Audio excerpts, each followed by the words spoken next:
Hari Om. Let's start with the prayer. Om Samasta Jana Kalyani Niratam Karunamayam Namami Chinmayam Devam Sadgurum Brahma Vidvaram Vasudeva Sutam Devam Kamsachanura Mardanam Devaki Paramanandam Krishnam Vande Jagadgurum Tvameva Mata Cha Pidattvameva Tvameva Bandhusya Sakhatvameva Tvameva Vidya Dravidam Tvameva Tvameva Sarvam Amadeva Deva Tvameva Sarvam Gurudeva Deva. Hari Om. We are doing the Panchadashi 10th chapter and it's called Nataka Deepa Prakaranam. We chant mantra, the sloka 18. Gruhantaragata swalpo Gruhantaragata swalpo Gavachada tapochalaha Gavachada tapochalaha Tatra haste nartyamani Tatra haste nartyamani Nrutyati va tapoyatha Nrutyati va tapoyatha. Together.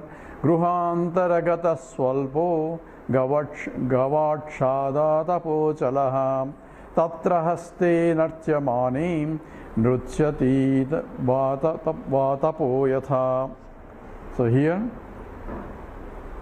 Vidyaranya is saying that Sakshi is illumining everything. Number one. Number two, Sakshi is immobile. Means it is staying in one place and at the same time illumining. It's called Achalam. Achalam means it doesn't move anywhere. So someone interpreted, so your God is so old he can't even move. But Achalam is immovability is not because he is incapable of moving, because he is infinite, therefore he is incapable of moving, because there is no place where it is not there. So therefore it is everywhere, but that part of that pure consciousness that is illumining the local buddhi, we call, for figuratively we call it a sakshi.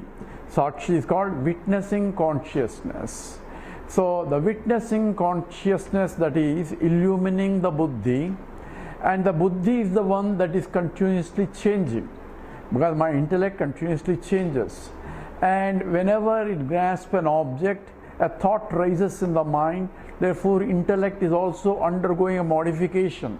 Vritti is nothing but a modification of the mind, and continuously thoughts keep coming, because one after the other. It's called the stream of thoughts, and thoughts, most of the thoughts are unrelated also. You go from one thought to other thought to other thought. Most of the time mind is so busy, at the same time we don't know what we thought, because it is not a focused thinking. And whenever we are walking on the streets, we can think mind will be still working and seeing all other things, and one thought will lead to other thought and so on. We travel all over the world even though we are walking in one place. Observe yourself if you want. If you are walking in, taking a walk, you may be going through round and round or some place, but the mind travels all over the world, and one end, and although it travels, because from Rama Rao to something else to something else to something else, it travels to Australia, India, America, everywhere, wherever some relative of Rama Rao is there, and so on and so forth. Even when you are doing japam, Om Namo Narayanaya, Om Namo Narayanaya, suddenly it goes something else. Without some connection it goes, and therefore the mind continuously, the mind is thinking. As long as this is, when you are studying, you are withdrawing the mind from all that, and therefore you need ekagrata. Ekagrata, for knowledge to take place, you need a single pointed mind in the direction that is being taught. If you are in the chemistry class or a physics class, you don't want the mind to run around all over the place. You want to focus. In the same way, when you are working, you want to focus on that subject, what you are doing, so that the action can be done to the best, because you need the mind, intellect and the body together in the field of action for the action to be efficient. Yoga karmasu kausalam. A yogi, every action he does is the best that he can do, because all his equipments, the buddhi and the mind and the intellect, all indriyas, everything are withdrawn and only concentrating on the field in which he is working. Therefore, maximum efficiency comes into picture.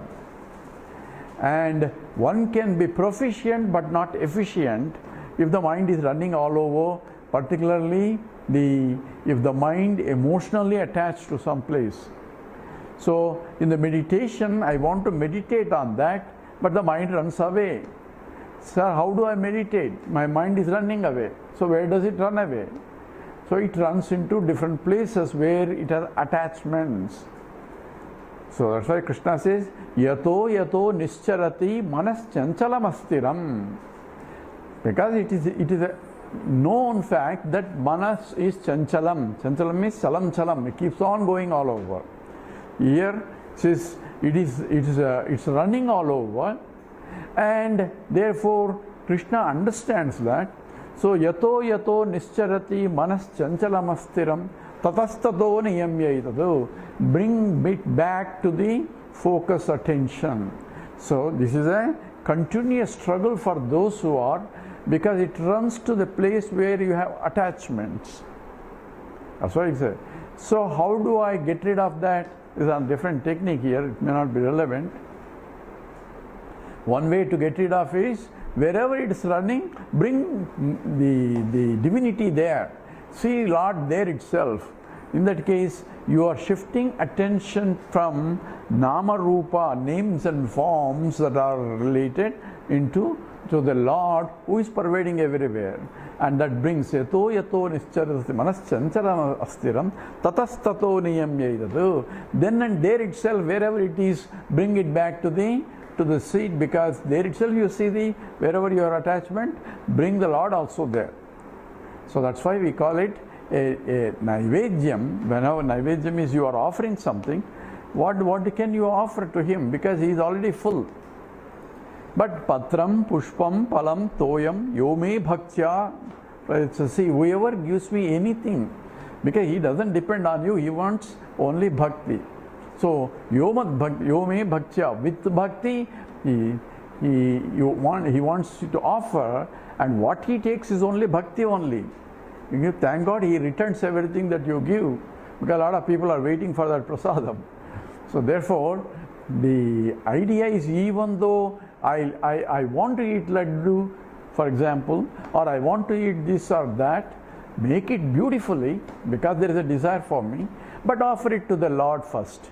Then it becomes, when you nivedanam, means naivedyam, when you offer it, then he returns back, it becomes a prasadam. And prasadam has to be distributed to everybody. So your vasanas are distributed. You also eat, but you also distribute everybody. That's what essentially involved. If there is nobody else, even when you are eating, this is let everybody be satisfied. You know, there is a story in the Mahabharata where the Duryodhana, he wants to somehow insult the Pandavas, and there is a sage who gets very angry that the Durvasa, you are familiar with Durvasa, is a character who gets very angry for everything, and he pleases by serving him so much. Then Durvasa asks, what do you want? He says, please, I am blessed by your presence. I want you to go and bless Pandavas also with all your retinue, because he has a lot of sishyas also. So go there and you go around the noon time. It will be bad, because they may be available in the forest. It will be too hot otherwise. Noon time means after lunch time. So what he wants is, he knows that they don't have anything, because they are in the forest. What can they have? And when Durvasa with all the people go, they cannot really feed them, and therefore hopefully Durvasa will curse them, and that's what he wants. So as promised, Durvasa said, he goes around to where the Dharmaraja and Pandavas are there with the Kunti and says that we are going to take bath and come back, and we would like to have a scrumptious dinner, lunch if you can. So he goes to the river. By that time they have Draupadi had Akshaya Patra, but once it is washed, it won't give any more. So Draupadi was worried. So what to do? So they went and goes, and Draupadi prays for Krishna, and Krishna comes and says, I am hungry, give me something. So we have already to feed them there, the Durvasa and all that. Now Krishna is also once hungry. Says, what can I do? You are testing me. What can I do? Say, what do you have? He says, I don't have we already vessel the Akshaya Patra also. So let me see what you have. So in the Akshaya Patra there was one piece of rice was sticking there. She didn't wash it properly, maybe. Says, there you have. So the Krishna says, and takes it out and eats the rice. I said, my God, now I am full, so full. I said, with that he became full because he is already full. Because that's why Lord is. He is already full. But what he wants is the offering from them. You have to make an effort. And that's what the implication is. And when he is full, because he carries the whole world, even the Durvasa and all the people who are taking bath suddenly feel themselves is completely full, overflow that they cannot even walk around in order to eat anything else. They promised they will come afterwards, but they are already full. Krishna is sleeping already. So they want to go out and sleep somewhere and not to come back here. So that's what. So somebody said, what is the meaning of this? What the story? Someone told me that it means don't wash your vessel properly, leave some piece of rice there sticking there. That's not the meaning. The meaning is, even if you offer a piece of rice to the Lord with the devotion, Lord will be happy, and in the process Lord carries everything. So the whole world also in principle is happy because Lord is everywhere. So, sarve bhavantu sukhinaha, sarve santu niramayaha, sarve bhadrani pasyantu, ma kachid dukkha bhave.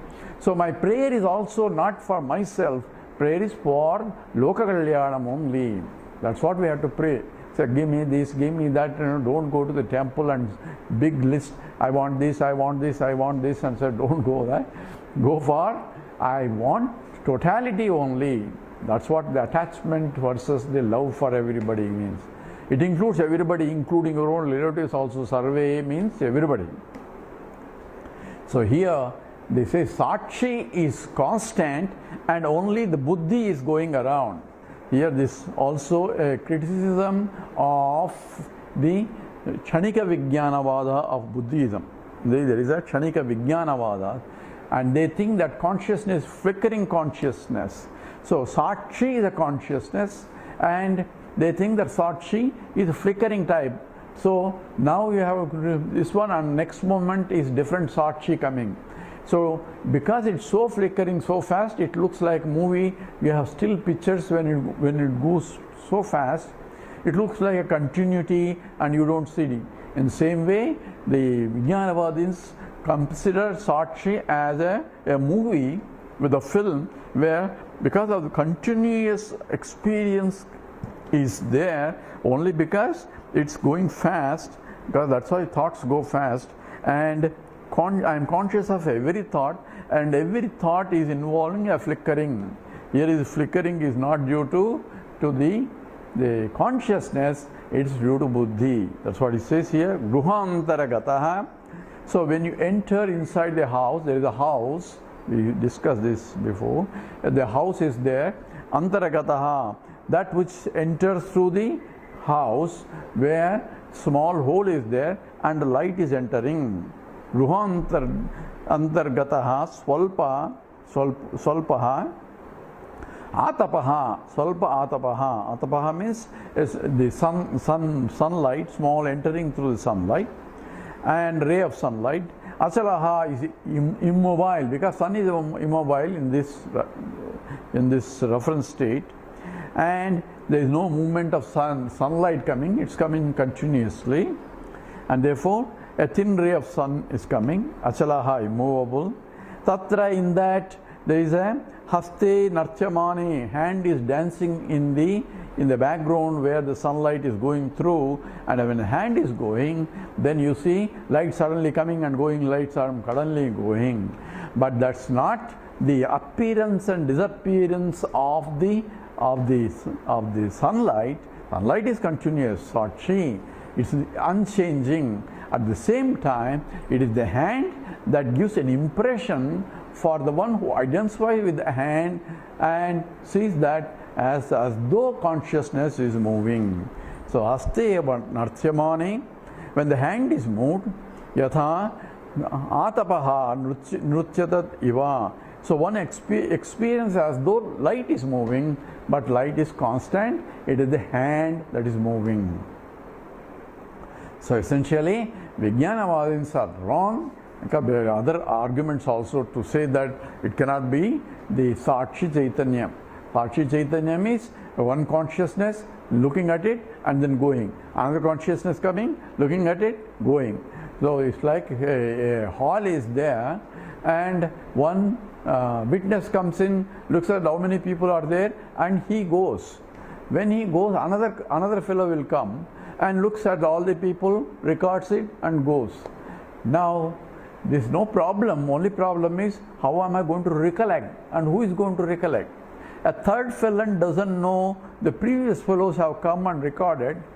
So therefore, the third fellow has no knowledge of the knowledge of other sakshis.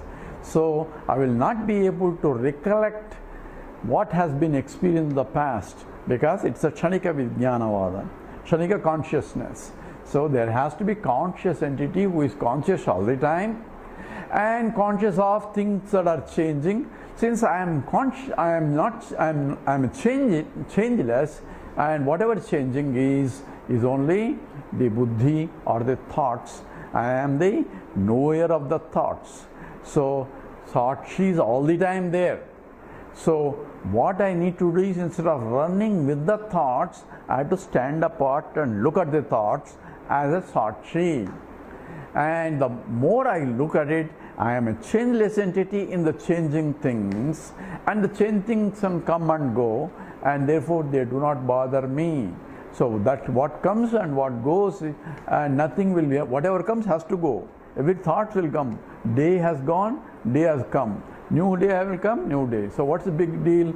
Another day will come. So there is nothing to worry about whatever. Our worries is we are expecting something and we don't get what we expect, therefore we are worried. So don't expect. Whatever comes according to the action, and results follow, whether it's a previous action or the present action. So therefore, what you can do, you do, and leave it for the results to come anyway, because the law of action and result is you are provided appropriate results, not only taking your action, but taking action of the whole universe also. That means other people's actions. So therefore, this Vijnanavadins, Kshanika Vijnanavadins is not right. Sakshi, the witnessing consciousness, is always there. So I am always present. I am this keep changing. This is Kshetram. That includes starting from Buddhi. And whatever I know, whatever I do is constituting at the Buddhi level. That keeps changing, but I am a changeless entity. Because I know this, I know this, I know this changing, but I am, and knower is always there with me. That is the Sakshi. Figuratively, we call it a Sakshi. But Sakshi himself cannot know. Sakshi, through the Buddhi, is a knower concept is also coming, and that remains the same as that Aham Vritti. Sorry. We'll do now 19. Nijasthanastita Sakshi, Nijasthanastita Sakshi, Bhairantargamagamo, Bhairantargamagamo, Akurvan Buddhi Chanchalyad, Akurvan Buddhi Chanchalyad, Karoti va tathaya, tathaya, tatha tatha, Karoti va tatha tatha, together.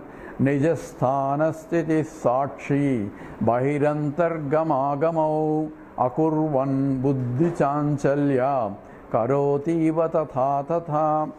So here says, I am a karta, I am a knower. Who is a knower? I am a knower. But the ahankara is coming in. Ahankara is I am knower, which is again a qualification that I am adding to I am. I am is pure existent consciousness which is limitless and unqualified, because a pure the infinite cannot be qualified. Only finite things qualified. You say, what is my qualification? I am this, I am a PhD in this, PhD and that, all that you can tell. But all this is only idam and not aham. So that doesn't belong to me. It's only kshetram. I am kshetrajna, knower of the field. And Krishna says, kshetrajnam sapimam viddhi sarva kshetreshu bharata. I am the real knower. In fact, that is the Kutastha Chaitanyam is same as the Brahma Chaitanyam. That's what essentially the 13th chapter of Gita is. Here, Nijasthana Stitaha Sakshi. Sakshi Nijasthanaha Stitaha. So rooted in its own place. I mean, own place means wherever the buddhi is there, it is there. Because all-pervading consciousness is all-pervading. And illuminating that is wherever the buddhi is there, the light will illumine. Just like my hand is here, the light is all over the room, but my hand is here. So Sakshi is right now where the hand is also, because the original light falling on that. So if I move my hand somewhere else, then the Sakshi, because everywhere is there, it illumines that there also the hand. Hand is moved, but not the Sakshi. That's what one has to understand here. So I may be moving with the body, mind, intellect. Constantly Sakshi is Nijasthana Siddhaha Sakshi. It is always there, wherever, constantly, because it's being infinite, and part of, as though part of infinite is only Sakshi. So wherever the buddhi is there, it is the buddhi gets illumined by the Sakshi, presence of the Sakshi. Nijasthanaha, its own place, rooted in its own place, Sakshi.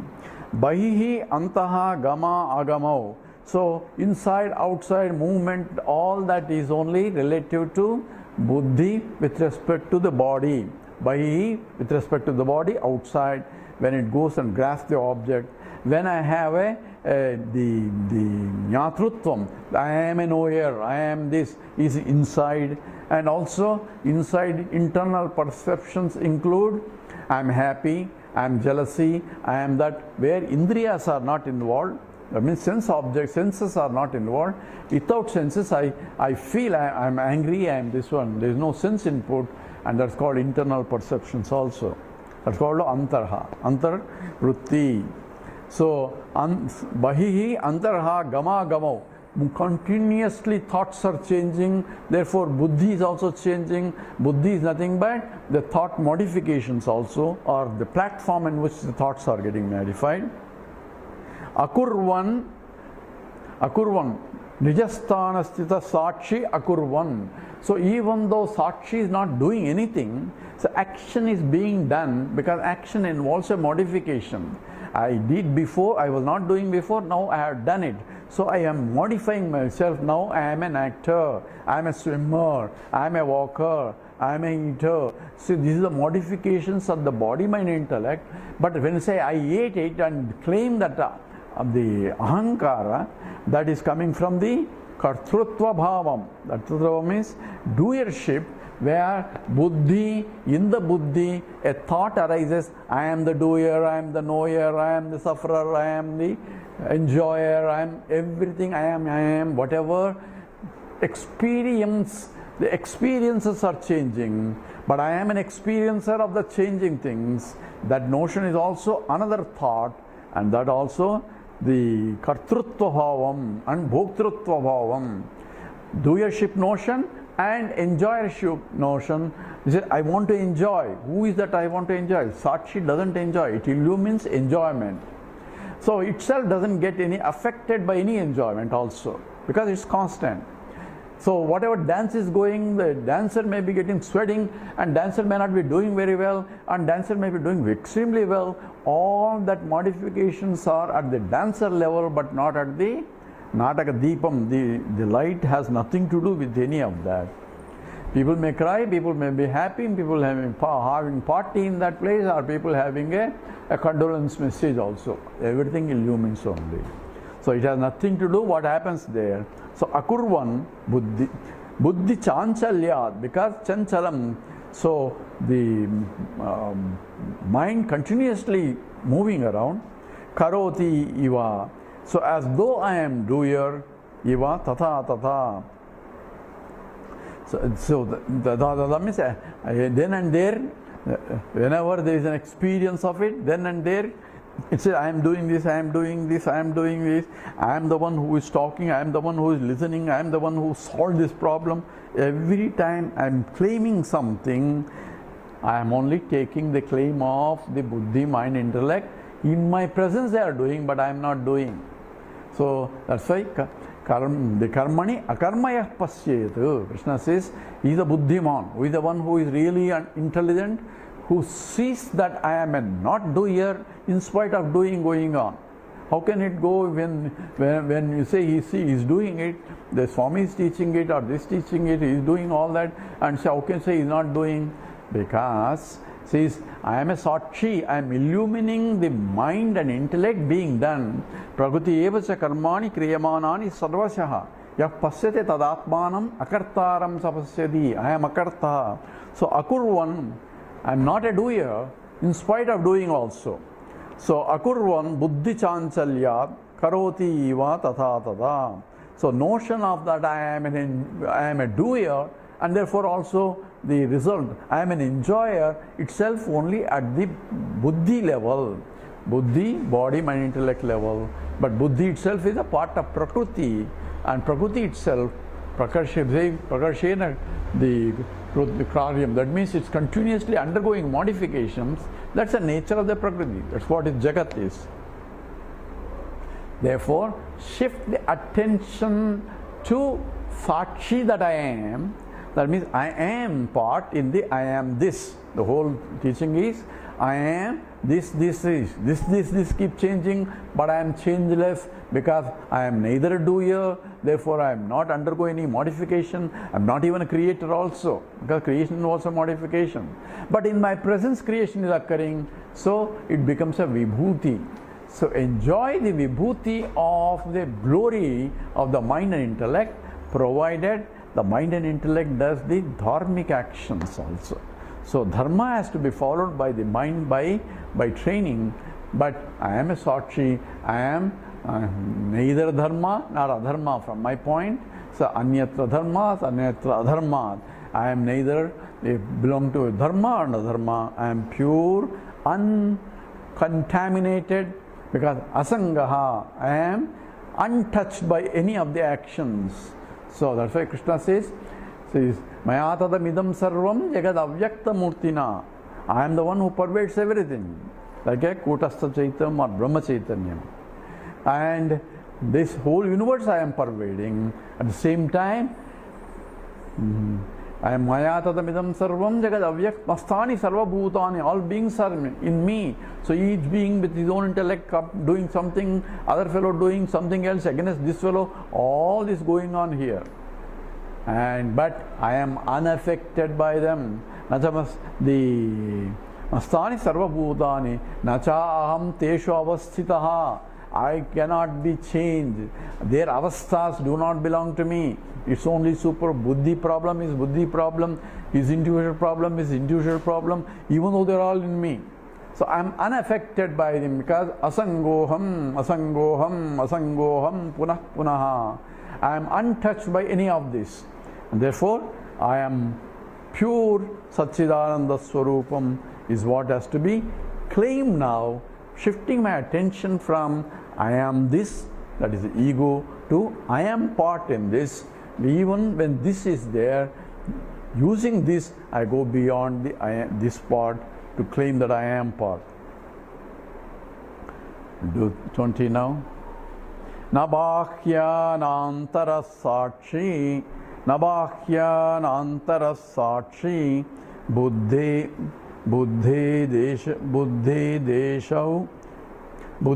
desho hita ubhau, buddhi desho hita ubhau, buddhyad asesha samsantau, buddhyad dasesha samshantau, yatra bhatyaschi tatra saha, yatra bhatyaschi tatra saha. A little sandhis here. Together. Nabhya-nantara sakshi, buddhi desho hita ubhau, buddhyadhyasesha samshantau, yatra bhasyasti tatra saha. So here, sakshi, nabhyaha na antaraha, it is neither inside nor outside. Te ubho, they say, it is the outside inside is only or concept. Te ubho, they say, he indeed buddhi, are the intellectual concepts of what is inside and what is outside. Buddhi adi aseshaha. So buddhi etc. Buddhi means body, mind, intellect etc. Asesha, totally everything. Samshanti, when gets absorbed. Saha means that pure, the consciousness. Now it is a witnessing consciousness. Yatra bhati. So wherever it illumines himself, tatra asti, it is there also. When intellect is absorbed, when it gets absorbed, when it goes to deep sleep state, then Sakshi is still illumining all the time, because Sakshi will not change. So illumining what? Illumining the folding of the buddhi. And therefore the Sakshi is everywhere, and there is even the space, desha. The desha means the space is also not there, but absence of the space is being illumined now. So that also has to, because it illumines both presence and absence. In the Natakam, whether the dance is going on, all the actors are there, it is illumines. When the actors and everybody vacates the hall, it's still, they have not turned the light off, so it's still illumining the empty hall. And that's what is being discussed here in terms of, I am not this because I can go to other state and still illumine the absence of it. Therefore, I am pure consciousness. That's called the Avastatraya Viveka, as being going to be discussed here in this sloka. We'll come back to it, this sloka 20, tomorrow. Om Purnamada Purnamidam Purnat Purnamudachyate Purnasya Purnamadaya Purnameva Vasishyate. Om Shanti Shanti Shanti. Harihi Om. Sri Gurubhyo Namaha. Harihi Om.